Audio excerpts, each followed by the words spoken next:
So I got about 15 minutes until the train comes in, so might as well do this shit. That's what happens when you show up late and you're not prepared, is you suck. And I tried a few tags here and there, but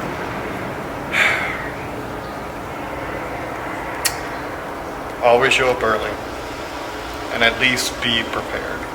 You can be loose, but be prepared. Know what you want to work on. Have a goal for what you're doing. And that's where I screwed up. So.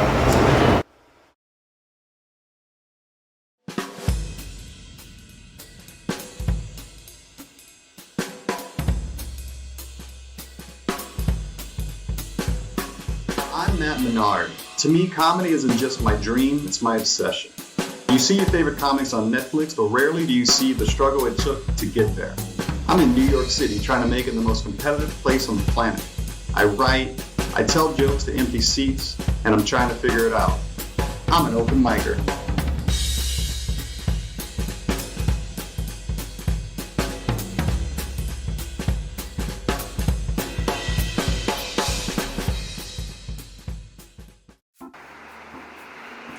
This episode, I'll be knocking the rust off after not doing any mics during the Christmas and New Year's holidays.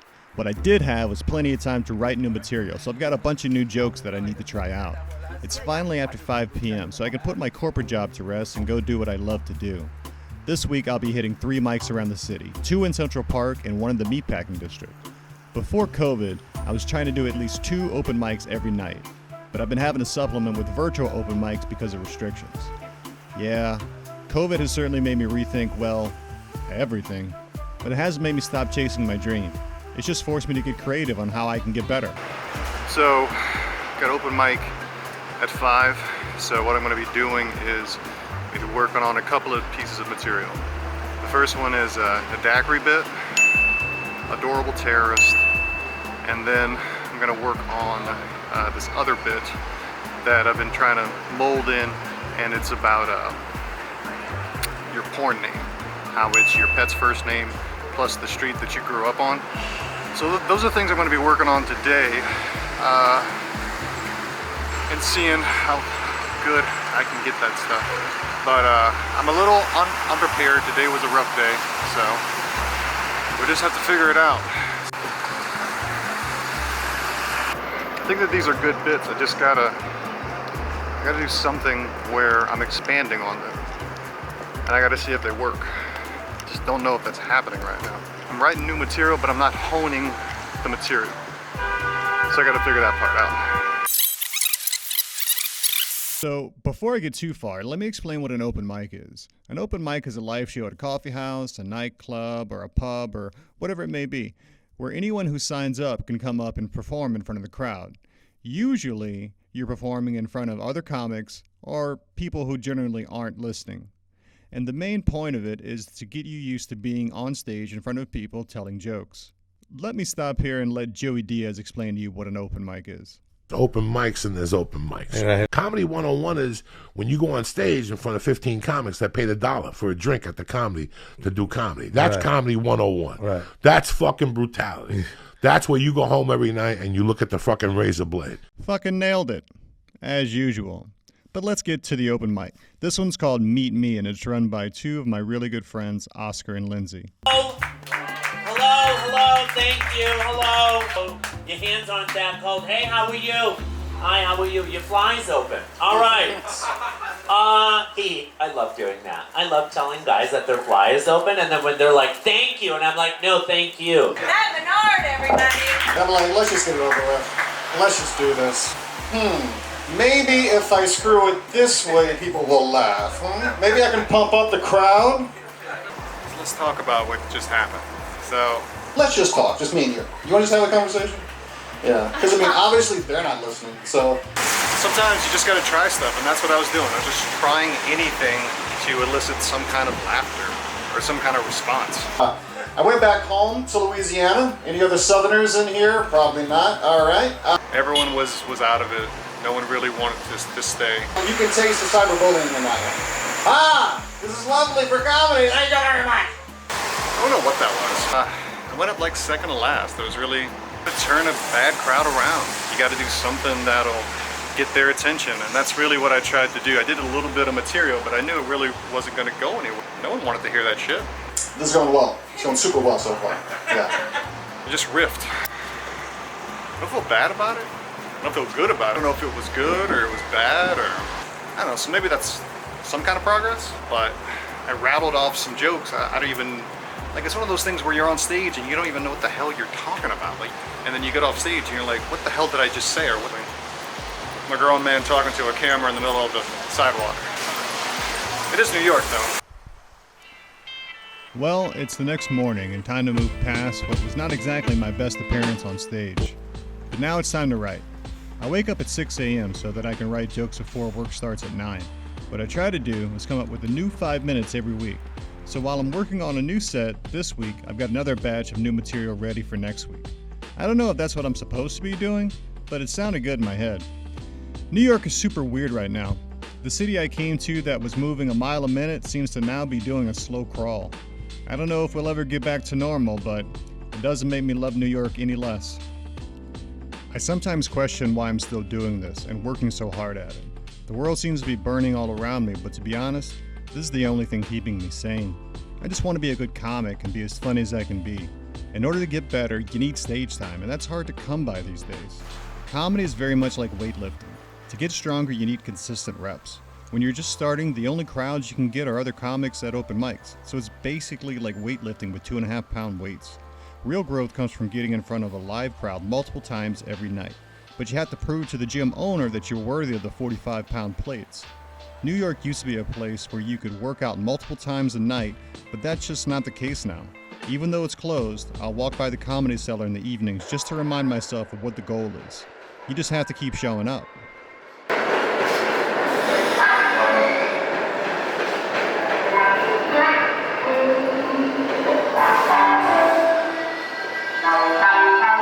I'm off to a mic hosted by two of my other friends, Chris and Max. It's called Boiled Chicken, and it's at the Bethesda Fountain in Central Park.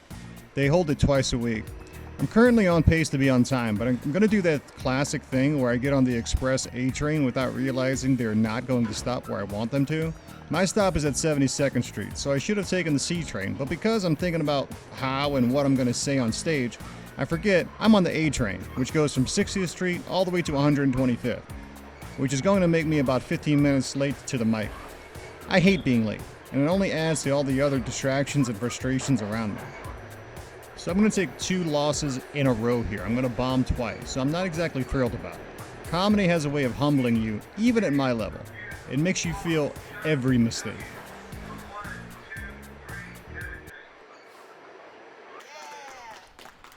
So what you're about to hear is me stuttering. I have a speech impediment that only comes out whenever I'm super nervous or super razzled. So there's going to be points where you're going to be like, why is he pausing there? Why can't he say certain words? It's because I'm nervous and my damn speech impediment's coming out. And there's nothing that pisses me off more. A good dick joke is always good whenever you have the sounds of Sarah McLachlan on top of it. I was watching a documentary. Well, not a documentary. I was watching the movie Chaplin. He legally married a sex doll. Yeah. Gay people in Louisiana couldn't get married for years, and this guy's wife doubles as a flotation device. So that's all this one. I was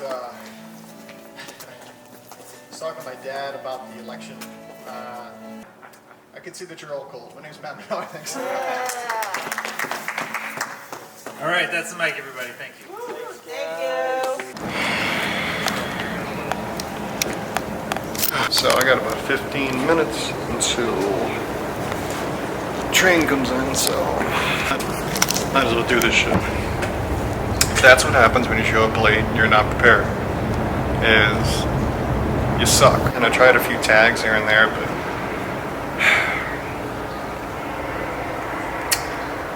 always show up early and at least be prepared. You can be loose, but be prepared. Know what you want to work on. Have a goal for what you're doing. And that's That's where I screwed up. So. Well, another bomb and another learning experience. Once again, I'm off to another boiled chicken mic because I'm due to have a good set. Bombing always feels bad, but it never makes me want to stop doing comedy. It just means I have to get back on stage to redeem myself. This is the last live open mic this week, so if I'm gonna have a good set, it needs to be tonight. I'm sure some people see this process and wonder, why would anyone put themselves through this? It's because the high point of having a good set is so much higher than anything else on the planet. Some people compare comedy to a drug, and it's really hard for me to argue against that. I think it's because consistent laughs for any duration of time is one of the hardest damn things I've ever done. So, when it's going well, you feel like you've climbed a mountain that few have climbed. So I learned my lesson, and I'm prepared. I also showed up early, so hopefully, the comedy gods will throw me a bone tonight. Yeah, all right. You guys are a solid crowd. I feel like this is boiled chicken. Boiled chicken is the mic. This mic took a turn in part 2. Like we got to figure that out. I don't know what we did. Alex Gorge, everybody. All right, we have 5 minutes. You can do this. Give it up for your headliner for the evening, Matt Menard. Hey. Thank you. Way to clap. Yeah, way to clap. Give it up for Chris, guys. Oh, great, thanks, man. great. So these are brutal for me because I'm anemic, and believe it or not, I do get wider. Like it's a thing. It's a thing. Yeah, I mean, if I had a superhero name, it would be Lack of Iron Man. All right, the room's hot. That's good. So I've been watching a lot of alien documentaries. Like I saw one recently with John Podesta. Like it's bad when politicians are getting involved. He was talking about his first close encounter with Joe Biden, and it was really, really moving.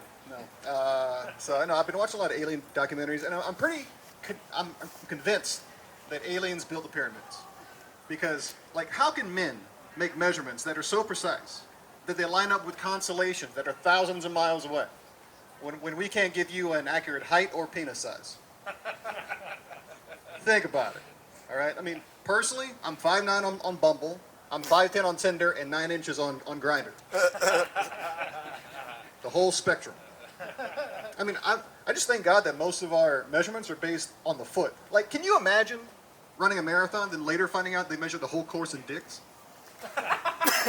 Like, hey man, great race, but you ran way further than you should have. Be a rough one to talk about. But can you imagine if aliens did care about dick size?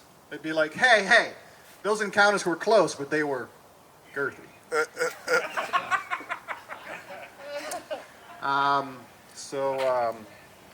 Yeah, I went home to Louisiana to see my mom, and she was telling me about her new dog, and she says, he's cute, but he's a little terrorist. And I think we're super lucky that Osama bin Laden wasn't adorable. Because he would have gotten away with a whole lot more, He killed thousands of people. Yeah, but look at his little face. Mr. President, shouldn't we kill this guy? Let's cut his nuts off, see if he mellows out. No. I said neuter him, not nuke him. Just go and rub his nose on the 9/11 memorial. I can never say all that joke without fucking laughing. All right. While I was back in Louisiana, we checked out a couple of drive-through daiquiri spots. Yeah, we got drive-through daiquiris, baby. That's right. Because what you want at 85 miles an hour is a buzz and a brain freeze, That's good stuff. Good stuff.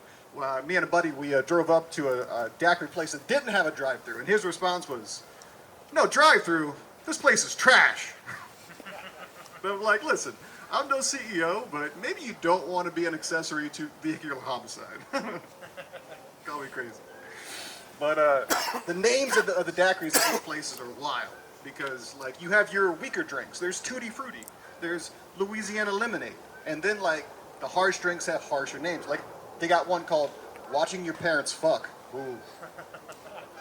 Man, it's 2 shots of 151, 5 sessions of therapy. It is strong. And it just gets harsh. I mean, there's jalapeno jack-off gel. I mean, that's rough. Chatty urologist. It's a rough drink. And then the harshest drink that they had there was called commenting without liking. Bro. You can taste the cyberbullying in that one. In high school, I learned that your porn name is your pet's first name plus the street that you lived on. 4 years of high school, that's the only thing I got. So that's it. Yeah, but that can't be true. Because, like, you can live on Jeremy Street, but who names a dog Ron? I mean, come on. Think about it. These are my 3 dogs. This is Mitzi, Poofy, and Ron. No, right? It doesn't work that way. The weird thing about me is that my last name and the street that I grew up on were the same. So I would hear my porn name every time I picked up my dog's medication. And that's a strange thing. I don't know. So I was talking to a friend of mine, and he said, you know, Matt, my life would be a lot easier if I were white. And I said, I don't think you make a good white guy, man. I think you say the N-word way too much. Plus, you're Puerto Rican. You might be part of the problem. My name is Matt Menard. Thanks a lot. Matt Menard, everybody. Measuring dicks by course length. Measuring course length by dicks. That's a great premise. You hold on to that. All right, that's the mic. Thank you for coming. So that wasn't the best set of my life, but it's enough to keep me going. Things seemed to click, and I liked the way I was able to land on some of those premises. I know I can be consistently funny because I've done it before. This is the feeling I've been missing, the feeling of accomplishment. I'll close out this week knowing that I got at least one good set in. I'll start all over next week with a hope and a prayer that I can crank out some more good material. But tonight, I'm not thinking about next week. I'm just going to focus on this one win. Then I'll throw it away and get right back to work.